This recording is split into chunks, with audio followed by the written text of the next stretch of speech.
अस्सलामुअलैकुम दोस्तों, drama serial दर ज़िंदगी जंहिंजी नई अचण वारी एपिसोड में छा थियण वारो आहे। तफ़सीली ॻाल्हि ॿोल शुरू करण खां पहिरियां जेकॾहिं मुंहिंजे हिन यूट्यूब चैनल ते नवां त ज़मीर जमाल यूट्यूब चैनल खे सब्सक्राइब करे ऐं घंटी बटन ऑल कंदा। रसाकम ख़ान मुहब खे चवंदो त सभु क़ातिल ज़ाहिर थी चुका आहिनि, पर मुहब खे पक न कोन थींदो। रसाकम ख़ान ओठे वारनि सां ठाव करे छॾींदो।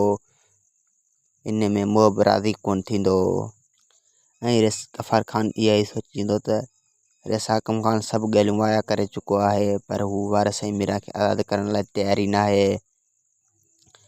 ऐं ओठो ऐं कमाल ख़ान रसाकम ख़ान जा हाणे दोस्त थी चुका आहिनि ऐं उनखे हाणे कुल्हे में न चाहींदा ऐं उनखे गफ़ार ख़ान जे ख़िलाफ़ु बीहारींदा ऐं गफ़ार ख़ान जा दुश्मन थी पवंदा। गफ़ार ख़ान खे मजबूर करे मीरा ऐं वारस जो ओॾे लाश मोकिलींदा ऐं रबन पूरी कोशिशि कंदो ऐं हाकिम ख़ान जे क़ैद में वेही रहे, पर हाकिम ख़ान ईअं कोन कंदो। रबन खे क़ैद कोन कंदो ऐं मीरा ऐं वारस खे आज़ादु कोन कंदो रबन जे चवण ते। वधीक वीडियो ॾिसण लाइ चैनल खे सब्सक्राइब ऐं वीडियो खे लाइक कंदा।